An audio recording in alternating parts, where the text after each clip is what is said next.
I'm going to present Amnesia, which is a data tool for data anonymization. What it does, and it's kind of innovative, it is that it provides anonymization and not pseudonymization. Elisa already gave you an overview of the basic difference between the two notions. I will complement with a few comments here. Amnesia is being developed at Athena Research Center in Athens, Greece, and it has been supported by OpenAir and several projects that participate in the creation of OpenAir. So, okay, a big motivation for everyone working on data anonymization is the GDPR. I'm not going to go into details now, since I think Elisa covered the motivation thing. So a solution when we have personal data is, and at the same time we want to use them with third parties, is to anonymize them. When does anonymization work well? It works when you don't need to identify the person. This is not always the case. For example, in some medical studies, you need the name of the patient so you can go and do further exams and examinations. And also when reduction in information quality is tolerable. Right? You have models, statistical, that can work with losing some accuracy on the data. Elisa already told you about the difference between anonymization and pseudonymization. I want to stress again a few properties. Anonymized data are different from the original data. Also, anonymized data, according to the GDPR, are no longer personal data, so they are not constrained by the GDPR, whereas pseudo-anonymized data remain personal data, and they are still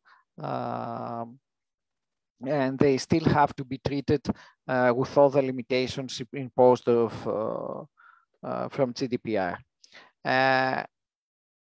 So the key idea from a technical point of view is that anonymization performs a transformation of the data that is irrevocable.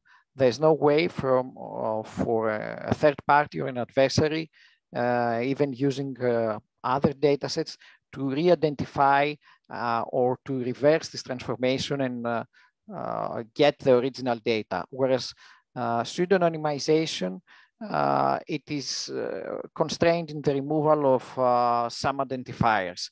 So there's no guarantee that it cannot be reversed. That does not mean that it's useless. It's an important measure for protecting user privacy, but the data remain, although protected, they remain personal. Let me see. I think we have some questions in the chat. Okay. So the basic reasons to anonymize is that you can guarantee that you can upkeep the trust of the people that gave you the data without exposing them and breaking their privacy, and also that if you have anonymized the data, you are no longer inside the scope of GDPR, so there are no legal limitations.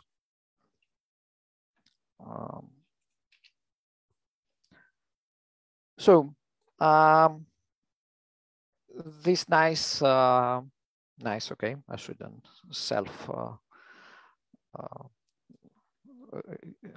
doing a self-assessment. This introduction presented the benefits of anonymization, and until now it looks a bit of a magical thing. If you only think the introduction, that you anonymize the data, and then wow, you can the users are protected, and GDPR is no longer relevant. Well, there's important limitations on what anonymization can achieve, and there's always a cost. The most obvious one is that we lose in terms of information quality. And I will give you an example, and I will present more details on it later. A way to reverse the anonymization is through secondary information. For example, your date of birth and your zip code. So you may remove the name if you have a catalog where you have the names, the zip code, and the date of birth of people, and you remove the names, you have pseudonymized data. To get the data really anonymized, you have to remove the accuracy on the date of birth and on the zip code. So they will no longer be unique.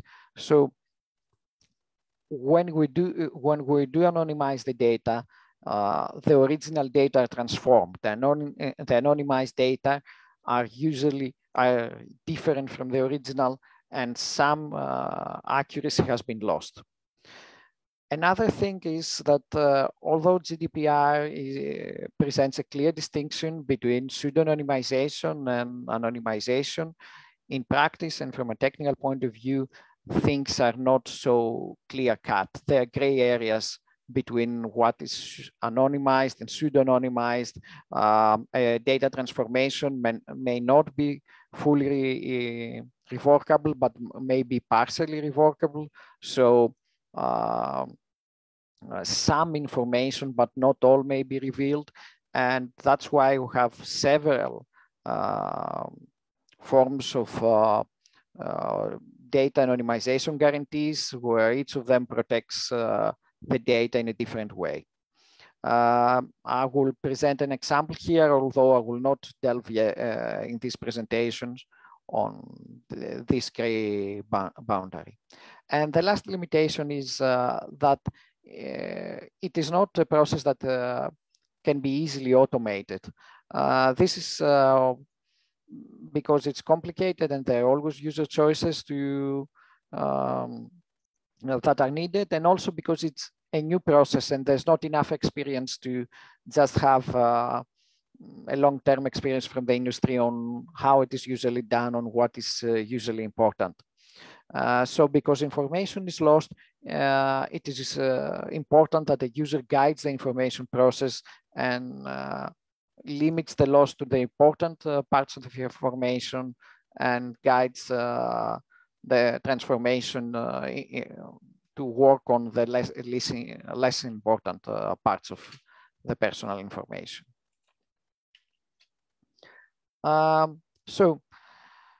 Another important question is when you want to anonymize, and sometimes these questions comes with respect to encryption, when to encrypt and when to anonymize. So we anonymize the data when the recipient of the data is not completely trustworthy, and or we do not have the legal right, or we do not want to ask the consent of the users to give this data. So by anonymize them, we can give them to audiences that have not been authorized to receive the personal data. On the other hand, if you have techniques like encryption, these work well when you want to ensure the security of the data transfer channel, but they do not protect you against the recipient. And think it like this.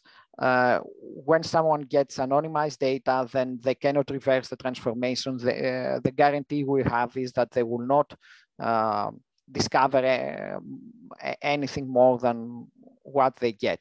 When you get encrypted data, you get the decryption key, so you can use, you can rediscover the original data and use them. So the encryption helps to transfer the data with safety, whereas the anonymization helps in limiting the personal information that the recipient of the data gets.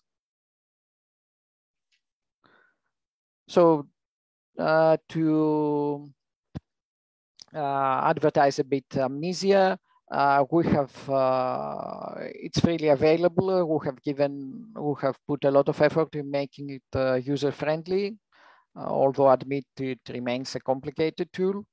You can download it and use it locally. we do have it as a service, but that's mostly for training and demo purposes. On the Amnesia side, if you want to use it safely, and the recommended practice is to download it and use it on your own premises, so the data never leave, the original data never leave your computer or any kind of infrastructure that you have in your institution. It gives many options to the user on how they customize the anonymization process. It has some unique features on anonymizing complex data, set value data. We're going to see that very briefly. And it offers KM anonymity, which is again a variant of K anonymity that works well for complicated high dimensional data. And the last thing is that it does not work only through the graphical interface that I'm going to demonstrate here. It also works as command line and through REST web services. So it can be the anonymization engine can be incorporated in other information systems.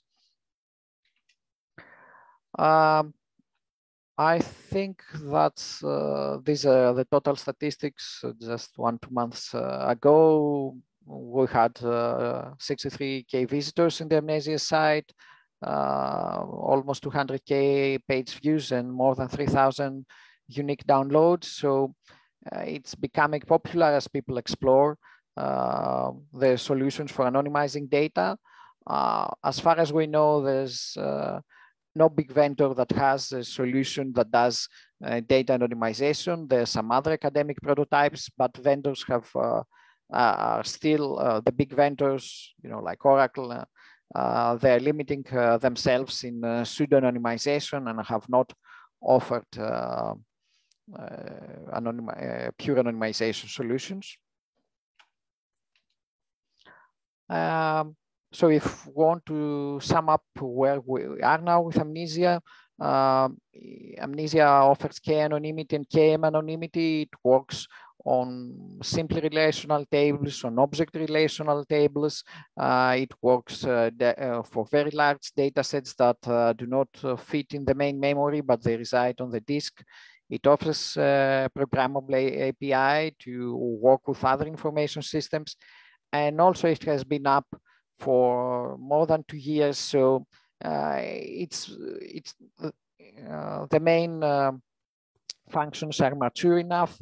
Bugs have been diminished. We're always adding new features. So in new features, some things may come up, but in the basic anonymization functions, we have extensive testing and usage until now, so they're quite reliable.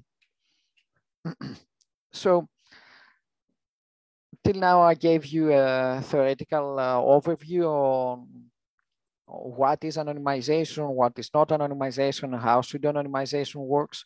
I'm going to give you here an example so you can understand what we do in practice and what does Amnesia do. So imagine that we have this data set, which is basically very simplified medical records that have been pseudo-anonymized, right? There are no names. The names have been replaced by just an ID.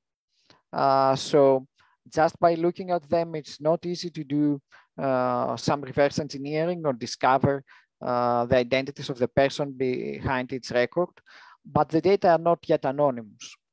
And let's see why.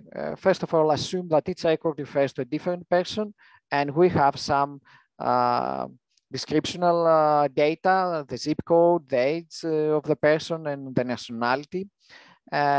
These data do not reveal some sensitive information, and it is easy to come by from different sources, right? It's easy to know where someone lives or when he was born, so, and the nationality. So it's easy to use this data to identify persons.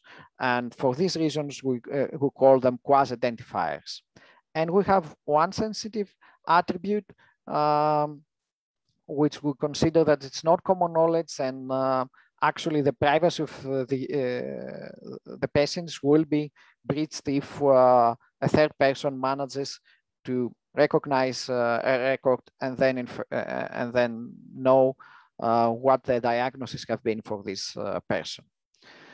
So now if we know that somebody is 20 years old and just by looking the data, we can say, oh, this is his record. We have only one person that's 20 years old, so he suffers from heart disease. Or if we know the zip code okay, then the zip codes are not unique, but if you know the nationality and the zip code, then probably you get a unique value for their disease. So what k-anonymity does is that it guarantees that any third party that knows the values of the quasi-identifiers for a person will not be able to isolate less than k candidate records in the anonymized dataset. So here you see the original pseudo-anonymized dataset on the left and the anonymized dataset on the right. If a third party knows the age, the zip code, and the nationality of a person, then in the anonymized record, there will be at least in the anonymized dataset, there will be at least 4 records that will match this background knowledge.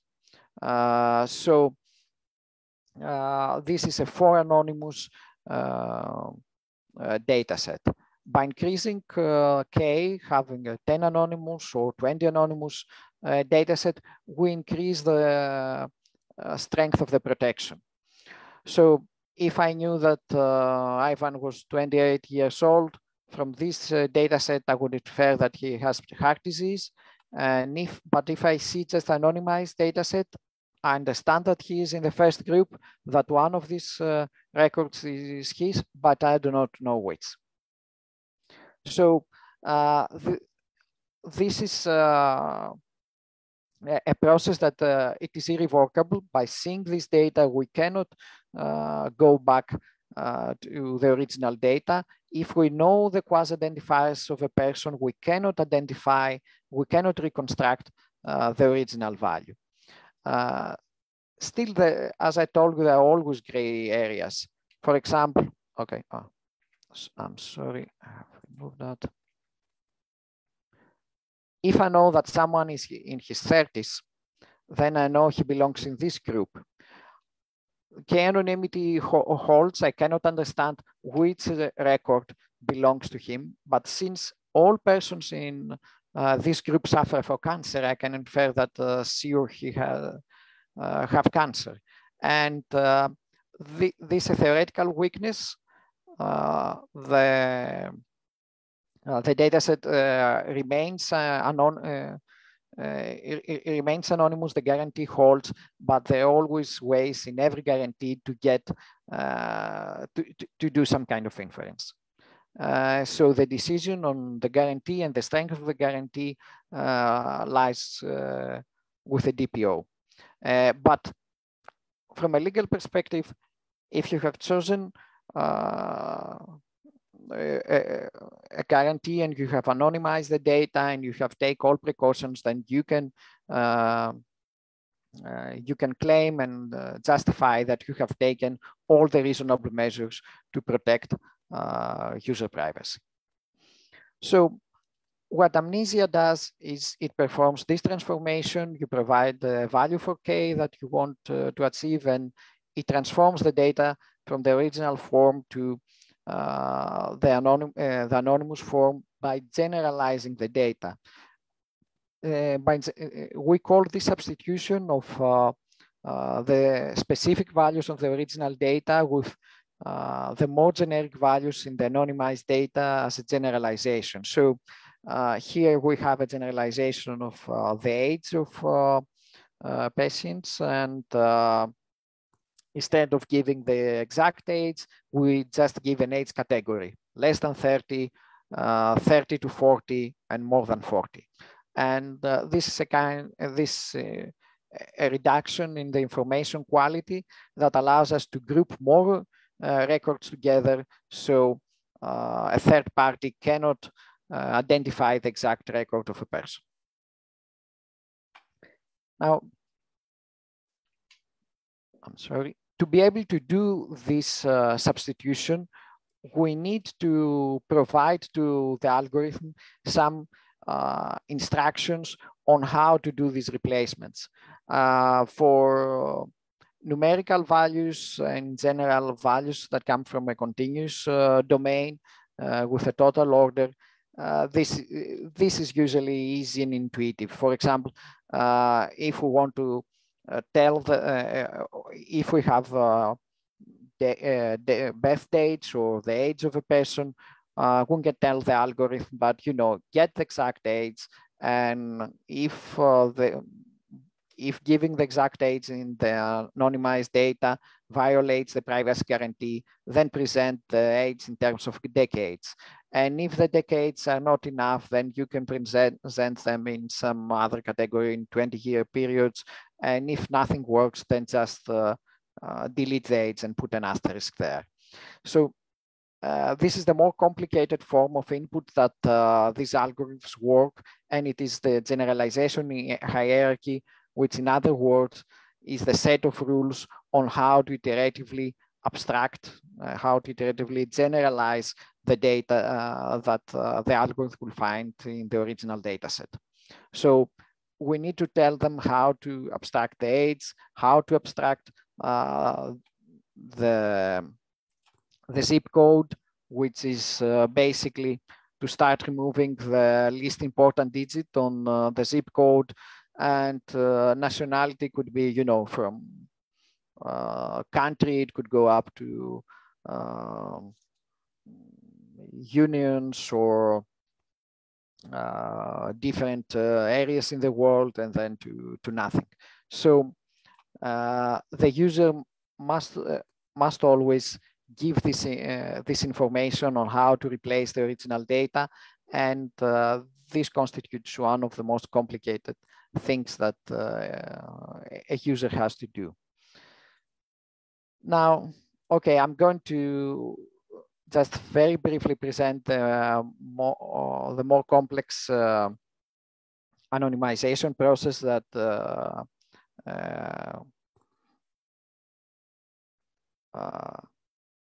okay, let me check. Okay, I was seeing the questions. Okay, I think we're okay. Now, a difficulty with creating groups that have identical quasi-identifiers is that you have what we call in data management the curse of dimensionality, which basically means the more quasi-identifiers that you have, the harder it is to create groups where they have the same values for each quasi-identifier. In practice, we do have records that have a huge selection of different quasi-identifiers, and think a completely different data set. Think a data set that has records from retail stores. You go to the supermarket and you buy several products. Now, the supermarket might have 20,000 products and you've bought 20 of them. So if you consider the fact that you buy or didn't buy a product from the 20,000 products as a quasi-identifier, then you actually have 20,000 quasi-identifiers, and everybody is unique based on what they bought and what they didn't buy. So if we try to follow the original k-anonymity, we will end up with the only possible solution being that we don't publish anything. Because if you want every user to be identical to other even 3-4 users, then you will have to change the things they bought so much that they will have nothing to do with the original. Because when you have so many choices, everybody becomes unique. So a way to limit this effect is to say that, we're not going to protect users against adversaries that know any quasi-identifier, that know 20,000, that know if you bought or didn't buy 20,000 products. We're going to protect you against more reasonable adversaries that just know if you bought up to M things or not. So in a way, we limit the number of quasi-identifiers we take into account in each case. And we have this KM anonymity that guarantees that any combination of M quasi-identifiers will appear at least in K records. And this is significantly different than the guarantee of K anonymity that says that all quasi-identifiers will be identical in K records. And the difference shows when you have a huge selection of different quasi-identifiers. Here is an example of users. Okay, I don't have exact products, I have product categories, and how the 2-2 anonymous data set would look,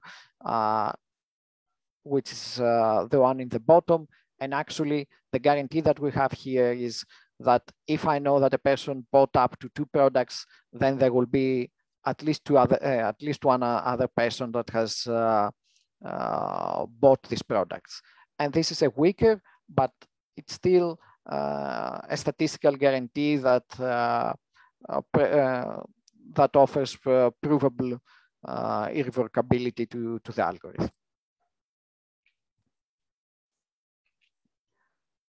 So there are some limitations also to the tool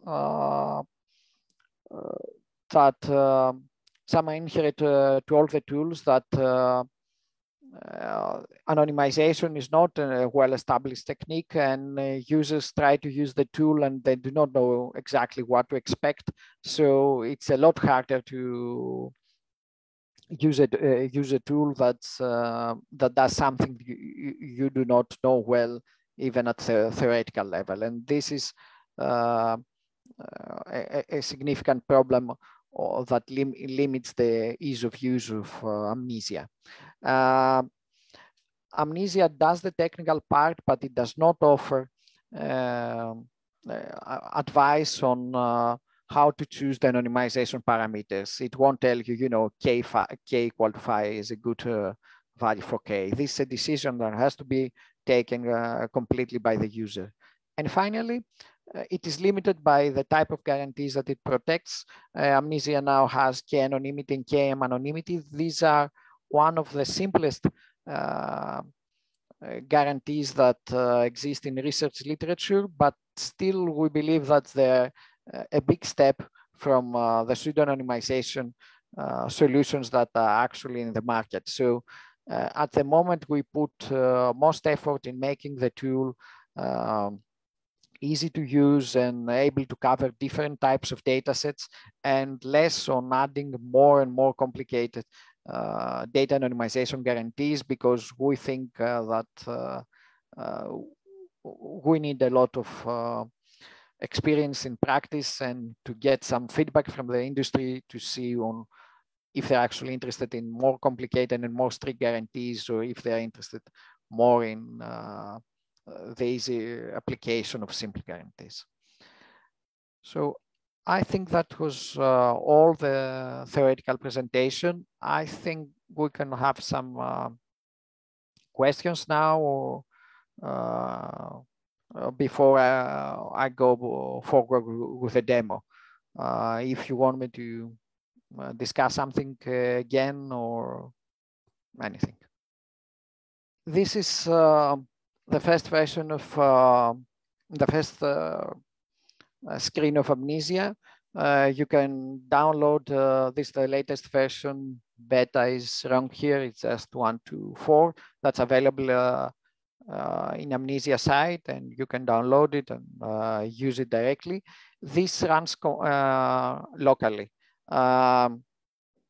Amnesia is has a clear separation between the data anonymization engine and the front end. So you see it as a standalone application, but it actually has an engine that runs through web server that offers REST API, and you have also a front end that uses HTML and JavaScript to do the graphical interface. But when you download it and you use it on your computer, both the server and the client are reside locally in your computer. But this flexibility can allow you to have, in different computer in your own premises and use it inside a safe intranet, or just use the anonymization engine. So the first thing that we have to do is load the original data. I have prepared a simple file, which is actually a synthetic file that resembles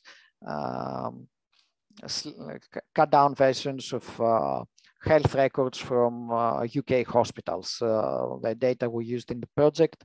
So they're quite realistic. Until now, the Amnesia uses simple delimited files. So when you import them, what you have to do is similar to how you import text files in Excel. You load the file and you put the delimiter that delimits different columns in your data, and then Amnesia uses the delimiter to find the different columns. It gets the column name from the first line of the data, and it guesses the type of the column based on the first record. So string, integer, and date are guesses. Here, all guesses are correct, but they might not be. It does not read the whole data set. It just reads the first, I don't remember how many values, and guesses based on them what the type of data is. So the user can change it at will. Okay, so the first thing we have to do is choose which data will reside in the anonymous data set. So the first thing I do is I remove the direct identifiers, the NHS number and the name. If I just remove this and save the data, it's a kind of it's already pseudo-anonymous. But I want to have really anonymous data, so I will go forward. And now my data set is this. It has first the diagnosis codes. The diagnosis codes are codes that are used internationally to specify different types of diagnosis. And now this is a set valued attribute, as we call it in data management. It's one column where the field has an arbitrary number of different diagnosis codes.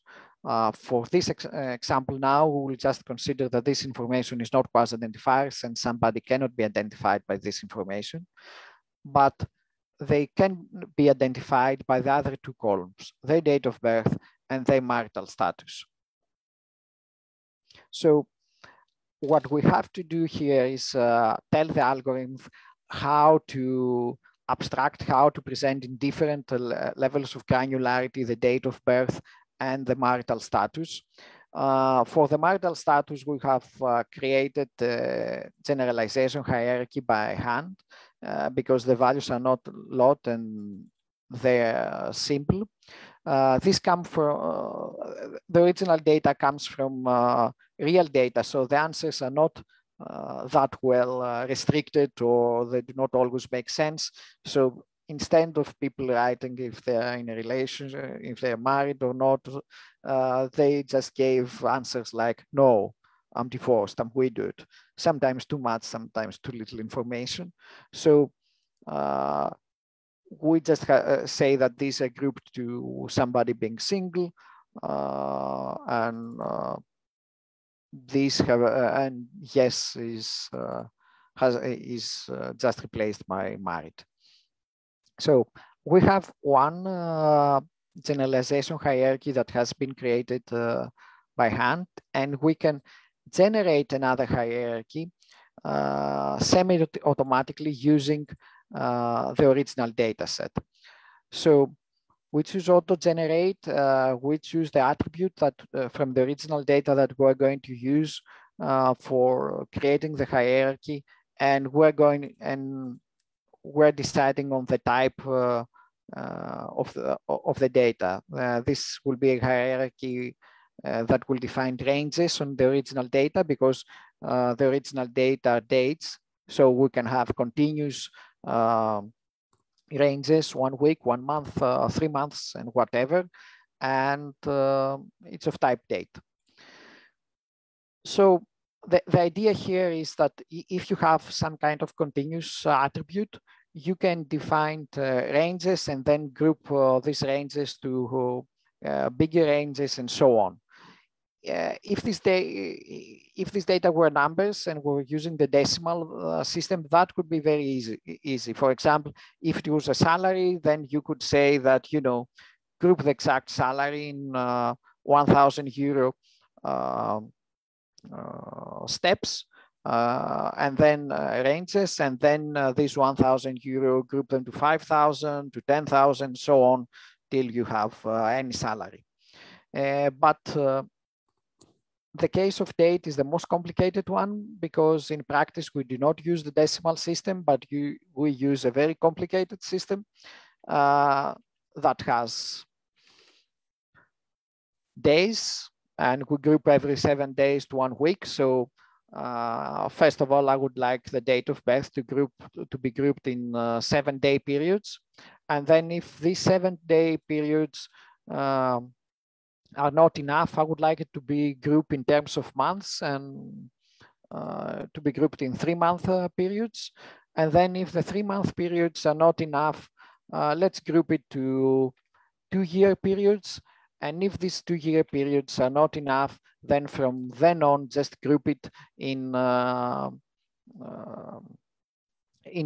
whatever groups you create, group them in groups of 3 till you just reach 1 node.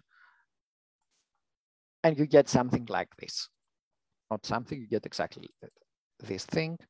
And here you have the 7-day periods, and here you have the 3-month periods, and here you have the 2-year periods. And from then on, every 3 nodes are grouped to 1 node till we reach a range that covers all the original data. Now, what the algorithm did is it read the original data we had, it decided which is the lowest and the highest value, and then started grouping, started cutting it to the ranges we had specified, and creates a hierarchy like this. So now that we have created the 2 hierarchies, we just tell the algorithm, you know, use the hierarchy you created for dates in the date of birth, use the hierarchy for marriage in the marital status, and just anonymize the data with k equal to 3. And we get this. And this is actually a lattice that represents all different solutions, all different actually generalization that can come from the original data. For example, this node represents a solution, a generalization where the date of birth has been generalized 4 times. 4 times has gone up this generalization hierarchy that we have created, and the marital status has gone up just 1 level. The idea of this lattice is that it offers different trade-offs in information loss. For example, this node means that the date of birth has been generalized 4 times and marital status once, whereas this node means that the date of birth has been generalized 3 times and the marital status just 2. So depending on how important the date of birth is or the marital status is, then we can choose a different node as the best solution. Moreover, the nodes with the blue color are valid nodes that represent valid solutions that will give us the k anonymity we desire. The red nodes do not achieve the best the guarantee that we desire, but sometimes they miss this guarantee for very few nodes. For example, we have this solution that has, I think, it has generalized the marital status 3 times and the date of birth 3 times and the marital status once, and it has only 2.2% of the records that violate the guarantee we desire. So instead of generalizing all the data more, we can just delete these records and then get this as a final solution. And let me see if we get an example somewhere. Okay, we got here.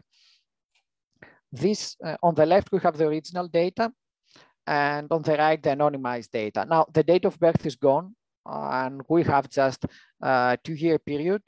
The marital status has been changed from the original values, and it's now given on just married or not married.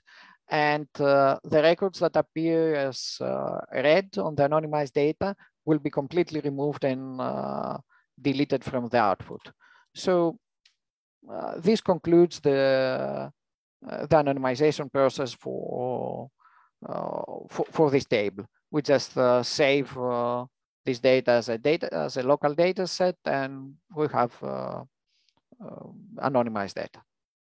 And yes, this concludes the anonymization process.